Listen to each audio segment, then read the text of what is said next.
everything is handcrafted. This is why we use, natural dye yarns, natural dye fabrics. We do dye our fabrics by ourselves. And we do local production with the local resources and local employment and natural resources. Just open now. Sorry? Yeah. We do have our own laboratory. We have more than 600 insects and plants which we are dyeing. And we do provide training. Please stop that. We do provide training not only for the women all around 2060s, but also for the students in the university. So we are creating a platform for the students, young talents. We do, train talents. We do have an art and design gallery with the same mission. We support young artists, designers. We just,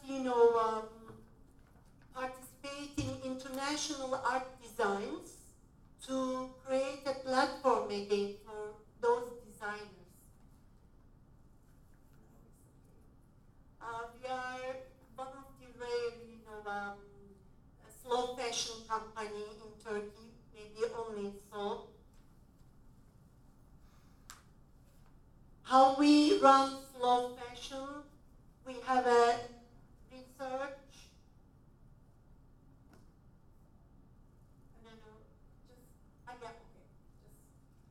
Just go back. Natural resources, slow design, local employment, slow production, and highest quality of products. Our laboratory is the first accredited laboratory in Turkey, and the 10 among the whole around the world. There are only 10 natural dye laboratories in the world.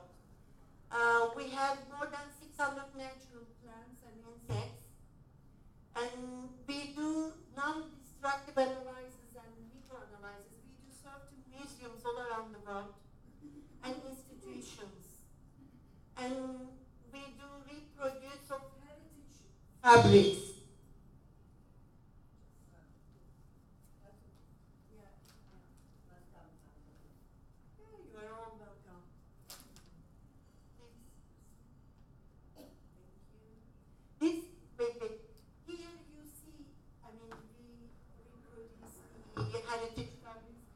You see here brocade, which is dated back to 16th centuries. Brocade and some called kemha. The main component is gold yarn. It just takes, it can be worked on it just, 10 centimeters. We can only produce 10 centimeters in a day in order to have the same quality.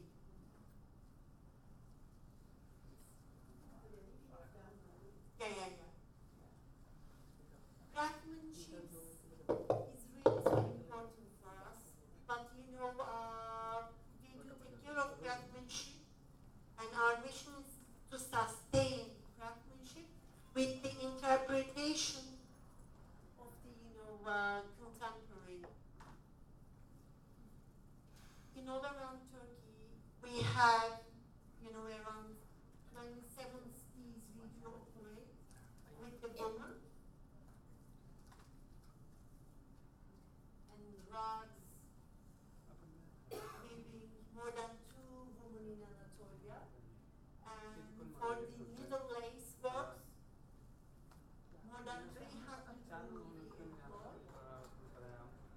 And, over 700 needle laces just produced and different designs. We do give importance quantity versus quality.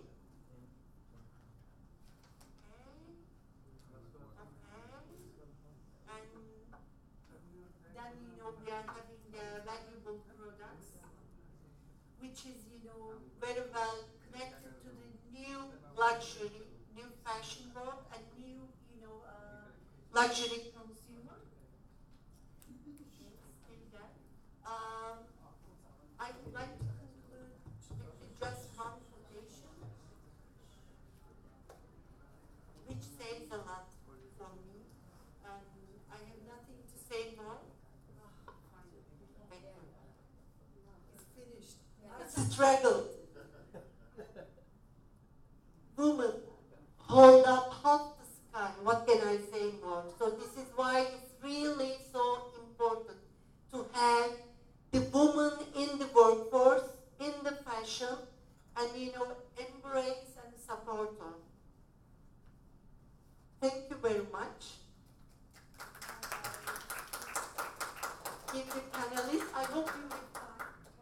So sorry if I decided that you will lead, so we don't have 5 minutes. Yeah, okay. So I'm going to just be up and because it's going to be some tips playing out.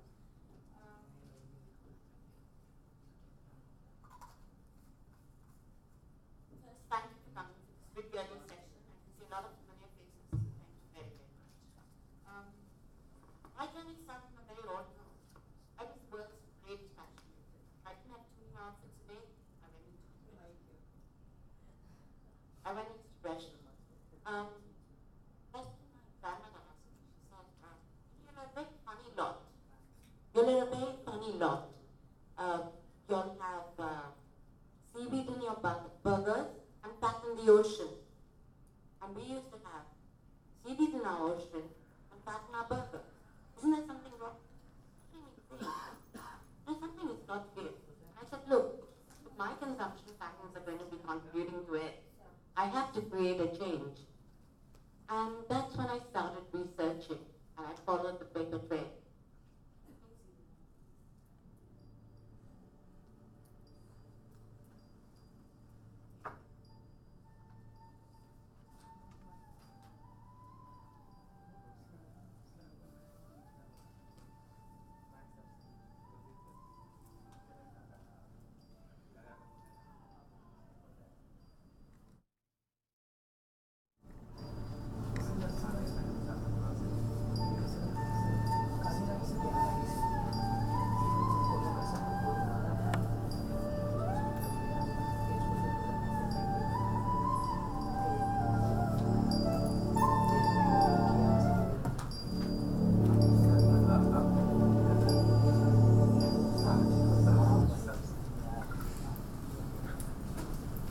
Those visuals are very, very familiar to all of us in India.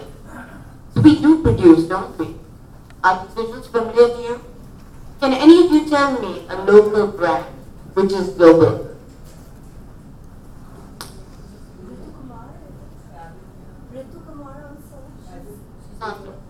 They didn't set up, so they didn't go to the extension markets. There's not a single local brand. We have Amul, and then we stopped. What was going wrong? And that's when we set up a research institute to actually study what was going wrong. And that threw up some really scary facts. We produce for almost $1 to $2 a t-shirt, maybe even less, goes from 30 cents upwards.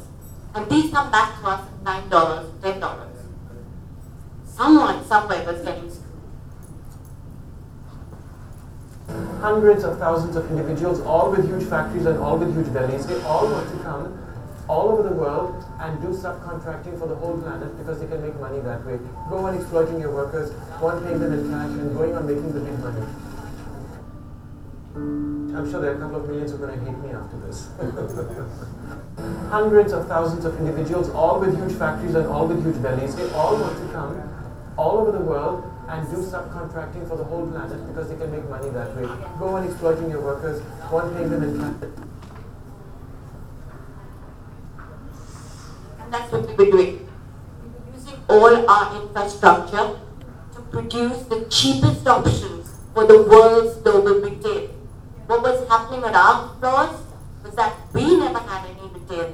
So what were we doing? We're exporting at 30, 40, 50 cents and re-importing it back at $5, $10 often paying up to 1,000% more for Western brands and tags. And why? What's the start of the Chanels? What's the start of the big names in Europe? What's the start? What's the start of the Chanels? What's the start of the big names in Europe?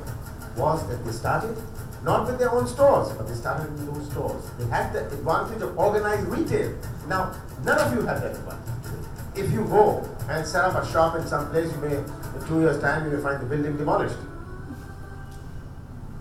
What's the start of the Chanel? And they kept doing that. They kept doing that. So someone was profiteering. The flipping is cut, but it goes on to say, every time you go and do it, we will shut you down. And that was our economic minister. He was our textile minister. And I said, wait, you do what you want to, I'm going to take a different journey. And I wasn't alone on my journey.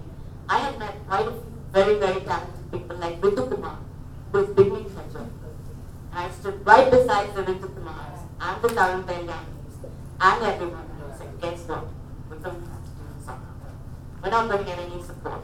And that was a fashion, at our first fashion week that we said this. That was when SAME was born. I decided this couldn't have a profiteering company, especially if you wanted to take on governments. It had to be a not-for-profit. I took some family funds. I set up something called SAME, South Asia and Middle East. This isn't just the phenomenon here. It goes right up to Indonesia. It goes right up to the Middle East. And we said we're going to have to tackle it in 4 ways. Educate, engage, empower through e-commerce. We built the world's first e-commerce site. In 2000, a Tarun Teryani and a Ritu Kumar were able to do $100,000 on just online, which is something they haven't even managed to do today. They also managed to be able to be put on the first cover of Vogue for Stuff and Stuff. And somehow we knew we were actually being a part of the change that was happening. Today we have a vibrant industry. These people have all become 150, 200 crore companies and are doing great work.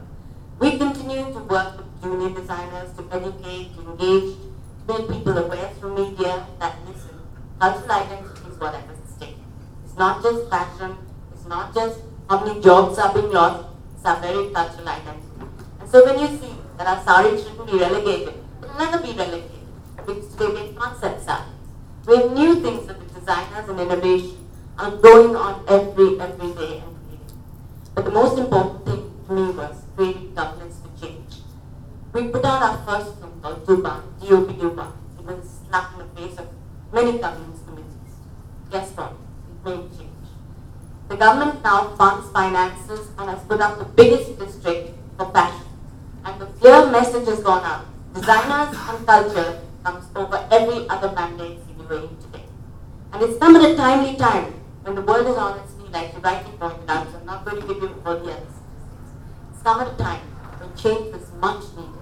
And I think I've just been in the right place, helped my camera, supported them through education, and got myself also a couple of fellowships in the way, but